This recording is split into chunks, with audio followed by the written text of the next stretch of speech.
안녕하세요, 김승현입니다. 차를 살 때 제일 먼저 어떤 것부터 보시나요? 모든 분들이 그렇진 않으시겠지만 아마 대부분 본인이 살 수 있는 가격 범위 내에서 합리적으로 살 수 있는 차부터 조금 무리해서 살 수 있는 차까지 쭉 리스트를 나열한 다음에 그 중에서 본인이 가장 마음에 드는 선택을 할 겁니다. 선택의 과정에선 이제 디자인도 보고 성능도 보고 옵션도 보고 여러 가지를 따지게 됩니다. 혼자 사는 분들은 그나마 외부적 요인에 흔들리지 않고 본인이 사고 싶은 거를 사는데, 남편이나 아내나 이제 내무부 장관이 계시는 집이면은 일단 가족 중심으로 사야 하죠. 가격 범위 내에서 성능보다는 실용적이고 합리적인 차를 사게 됩니다. 차에 좀 관심 있으신 분들은 시승기도 찾아보시고 직접 대리점 가서 시승도 해봅니다. 그러고 보면 참 시승도 안 해보고 차 사시는 분들 많아요. 해외에선 대리점에서 시승하려면 돈 내야 하거든요. 근데 우리나라는 공짜인데도 잘 시승도 안 하고 그러세요. 그래놓고 나중에 사면 또 후회하고. 웬만하면은 시승도 좀 해보시고, 왜냐면 한두 푼도 아닌데 그 정도는 해도 되잖아요. 그리고 이제 좀 더 나아가서, 이건 뭐 많진 않지만 간혹 기사나 댓글 반응 같은 것도 찾아보시는 분들도 계십니다. 뭐 당연히 그 차에 관심이 있으면은 여러 가지 영상이나 기사나 이런 것들을 찾아보고 거기에 딸려있는 댓글들을 자연스럽게 보게 되죠. 제조사들도 그게 중요하다는 걸 알기 때문에 온라인 마케팅을 치열하게 하는 거고요. 사회적 인식이라는 게 참 중요하죠. 어떤 차는 사람들이 그 돈 주고 그런 차를 왜 사냐 이렇게 생각하는 것 같고, 어떤 차는 그래도 이름값이 있는데 이왕이면 이렇게 생각하는 차도 있고요. 나이 좀 있으신 분들한테는 이런 게 좀 통하죠. 차 보소. 성공한겨? 그런데 생각보다 마케팅이 그렇게 활발한 것 같지도 않은데 조용조용 잘 팔리는 차들이 있습니다. 뭐 인터넷 기사에서 비교적 자주 보이는 것도 아닌데 의외로 판매량이 많은 차들, 이건 마케팅보다는 입소문이 크게 영향을 끼쳤다고 볼 수 있죠. 국산차 중에선 기아차 니로와 르노 삼성 QM6가 대표적이지 않을까 싶습니다. 마케팅 좀 활발한 차들은 그 브랜드의 볼륨 모델인 경우가 많죠. 이 차들은 출시되기도 전부터 기사가 쏟아져 나옵니다. 좀 보시고. 네네. 뭐 티저 이미지, 렌더링 이미지부터 시작해가지고 사전 계약 시작하면 시작했다는 기사, 사전 계약 하루 지나면 하루 만에 역대급 사전 계약 기록했다 나오고, 사전 계약이 끝나면은 영업일 기준 며칠 동안 얼마큼 뭐 계약이 됐고, 이건 뭐 브랜드 역사상 가장 많은 거고, 출시되면은 또 출시 첫날 몇 대가 계약이 됐고, 한 달 지나면은 또 출시 한 달 만에 몇 대 돌파. 그리고 뭐 다른 차랑 비교 기사도 나오고요. 뭐 출시 1년 지나면은 이제 1년 성적표 나오고, 연식 변경에서 어떤 걸 강화했고, 페이스리프트 되면은 뭐 풀체인지급 페이스리프트, 뭐 이런 코스로 쭉 온라인에서 소식을 접할 수 있습니다. 아우 어렵다.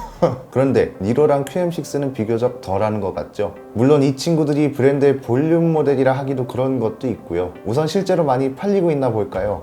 작년 판매량 보시면은 니로가 22,147대, 우리가 맨날 그랜저 10만 대 이런 숫자만 봐서 그렇지 꽤 많이 팔린 겁니다. G80하고 판매량이 비슷하고요. 여기에 뭐 EV 모델, 플러그인 하이브리드 모델 이런 것까지 더하면은 26,200대 정도. 이렇게 되면은 판매량이 레이랑 비슷해집니다. 꾸준히 안정적으로 팔리고 있다는 거네요. QM6 판매량은 생각보다 많았습니다. 연식 변경 모델 전후 다 합치면은 작년에 팔린 게 47,600대 정도 되거든요. 이 정도면은 전체 순위로 따졌을 때 가장 많이 팔린 국산차 9위 정도 할 수 있겠네요. 봉고 3, K3, 뭐 렉스턴 스포츠 이런 차들보다 많이 팔린 겁니다. 올해 1월부터 4월까지 판매량 보면은 니로는 7,650대 정도가 팔렸습니다. 투싼하고 E클래스 정도로 많이 팔린 거고요. 니로가 은근 도로에서 눈에 안 띄어서 그렇지 좀 신경 써서 보면 확실히 E클래스만큼 보이긴 하는 것 같아요. 그리고 QM6가 좀 많이 팔렸습니다. 14,750대 정도가 팔렸고요. 이게 산타페랑 판매량이 비슷한 거고, 모닝, 코나, XM3, 뭐 XM3는 여담이지만 신차 효과를 톡톡히 보고 있네요. 출시된 지 얼마나 됐다고 12,000대나 팔렸습니다. 판매량을 보니까 니로는 우리가 별로 관심은 없는 것 같지만 생각보다 안정적으로 꾸준히 팔리고 있는 것 같고, QM6는 우리가 생각했던 것보다 많이 팔리고 있어서 놀라운 그런 쪽인 것 같습니다. 이 차들이 왜 많이 팔리는가 생각을 좀 해봐야죠. 사실 뭐 이 차들이 다른 차보다 디자인이 월등히 좋은 것도 아니고 옵션 사양이 유별나게 뛰어난 것도 아니라서 생각해보면은 그렇게 안정적으로 팔릴 이유가 없거든요. 워낙 요즘 선택지가 많으니까요. 그런데 그럼에도 안정적으로 잘 팔리고 있는 이유가 가만 보면 꽤 여럿 있습니다. 우선 니로부터 살펴보죠. 가격부터 보면은 실구매 가격 범위가 2,490만원부터 3,300만원 정도입니다. 기기랑 폭 같은 거는 셀토스랑 비슷하고 휠베이스는 셀토스보다 길거든요. 셀토스는 실구매 가격이 2,000만원부터 3,300만원 정도로 비슷하고요. 그런데 여기서 하나 생각해야 될 건 니로는 하이브리드 SUV라는 점에서 차이가 크죠. 국산차가 세단 말고는 SUV 하이브리드 모델이 없잖아요. 최근에 코나 하이브리드가 생기긴 했지만 크기 차이가 좀 있고요. 코나는 아직 하이브리드 판매량이 많지도 않습니다. 그런데 니로는 전체 판매량 중에 83% 정도가 하이브리드, 나머지는 EV 모델하고 플러그인 하이브리드 모델이 나눠 가집니다. 하이브리드인 것 치고는 가격도 꽤 괜찮은 거죠. 국산 SUV 하이브리드라는 점도 꽤 이점이 크고요. 그리고 도로에서 좀 많이 보이는 것 같은 이유가 하이브리드뿐만이 아니라 EV 모델이나 플러그인 하이브리드 모델도 같이 보이니까 그런 것도 있는 것 같습니다.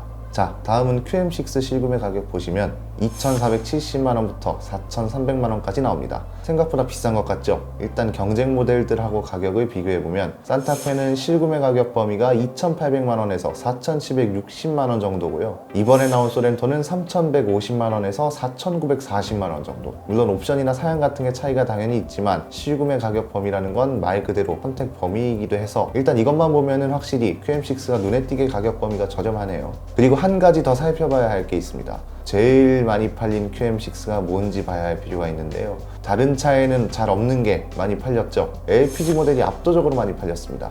14,700대 중에 9,300대가 LPG 모델, 백분율로 따지면 63%가 LPG 모델이었습니다. 정부가 LPG차 규제를 완화하면서 일반인도 LPG차를 구매할 수 있게 됐죠. 처음에는 아직 LPG차는 시기상조다, LPG값 올리려는 꼼수다 이런 말이 많긴 했지만 동급 SUV 중에서 가장 먼저 LPG 모델을 도입하면서 제일 빠르게 그 덕을 본 차가 아닐까 합니다. 이렇게 되면요 가격도 꽤 낮아집니다. LPG 모델 실구매 가격 범위가요 2,470만원에서 3,360만원 정도가 됩니다. 차 크기를 생각하면 꽤 괜찮죠. 아까 봤던 셀토스랑 비슷한 가격인 거잖아요. 그래서 한창 셀토스가 처음 나왔을 때 QM6랑 가격 비교하시는 분들도 정말 많았습니다. 저희도 이걸 기사로 내보내드렸었는데 QM6 가격이 잘 나왔다는 의견이 지배적이기도 했고요. 이것도 판매량이 말을 해주기 때문에 반박할 수 있는 여지도 크지 않죠. 자, 그리고 하나 더 살펴봐야 할 게 진짜로 합리적으로 살 수 있는 가격. 우리가 비교하기 쉽게 전체 실구매 가격 범위를 살펴보는 거잖아요. 깡통부터 풀옵션 가격까지요. 그런데 대부분 깡통 아니면 아예 풀옵션으로 차를 사는 분들은 거의 없죠. 대부분 중간 트림, 중간 옵션에서 타입을 많이 보십니다. 이게 곧 가장 합리적인 선택이기도 하고요. 이렇게 되면 당연히 실구매 가격도 낮아지겠죠. 제 기준으로 한번 볼게요. 몇 가지 포기하고 진짜 합리적으로 살 수 있는 구성이랑 아주 조금 욕심 부리는 구성으로 한번 보겠습니다. 우선 니로의 합리적인 가격부터 보시죠. 만약 제가 산다면 프레스티지 트림에요 전자식 룩미러랑 자동 요금 징수 시스템, 이건 어차피 있어야 하는 거고, 드라이브 와이즈 1, 1열 통풍 시트랑 운전석 파워 시트, 10.25인치 유보, 내비게이션은 꼭 넣을 것 같습니다. 이게 결국 다 선택하는 거네요. 이렇게 되면 실구매 가격이 2,940만원 정도가 나옵니다. 여기서 조금 욕심을 부리면 노블레스 트림으로 가서 전자식 룩미러랑 자동 요금 징수 시스템, 스타일 1, 여기에는 LED 헤드램프, LED 안개등, 18인치 타이어랑 휠, 7인치 컬러 슈퍼비전 클러스터, 무드램프 이런 게 포함되어 있고요. 드라이브 와이즈 2랑 10.25인치 유보 내비게이션 정도는 넣을 것 같습니다. 이렇게 되면 실구매 가격이 3,190만원 정도가 됩니다. QM6도 보시면 제일 많이 팔리는 차 기준으로 한번 해볼게요. LPG 모델에서 RE 트림 정도는 가야 할 것 같고요. 여기서 8.7인치 내비게이션, 드라이빙 어시스트 패키지 1, 여기에는 자동 긴급 제동 시스템, 전방 추돌 경보 시스템, 차선 이탈 경보 시스템, 오토매틱 하이빔 이런 게 포함되어 있습니다. 그리고 LED 헤드램프 이 정도까지는 선택할 것 같습니다. 이렇게 되면 실구매 가격이 3,090만원 정도로 나옵니다. 상위 트림으로 가면은 운전석 시트에서 차이가 좀 많이 납니다.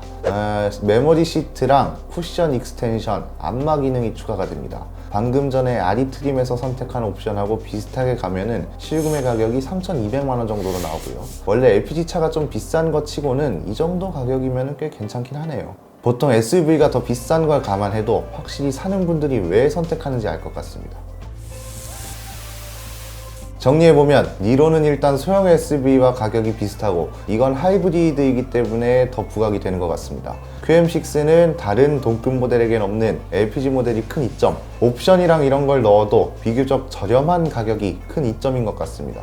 오늘 영상은 여기까지입니다. 니로와 QM6에 대한 그리고 오늘 소개해드린 가격과 사양에 대한 생각을 자유롭게 댓글로 남겨주시면 감사드리겠습니다. 오토포스트 실구매 리포트였습니다. 정차할 때마다 심한 진동이 생긴다는 중대한 결함이 이슈가 되는데도 인기 모델들의 인기가 계속해서 유지되는 적당히 지저대다가 알아서 조용해질 겁니다.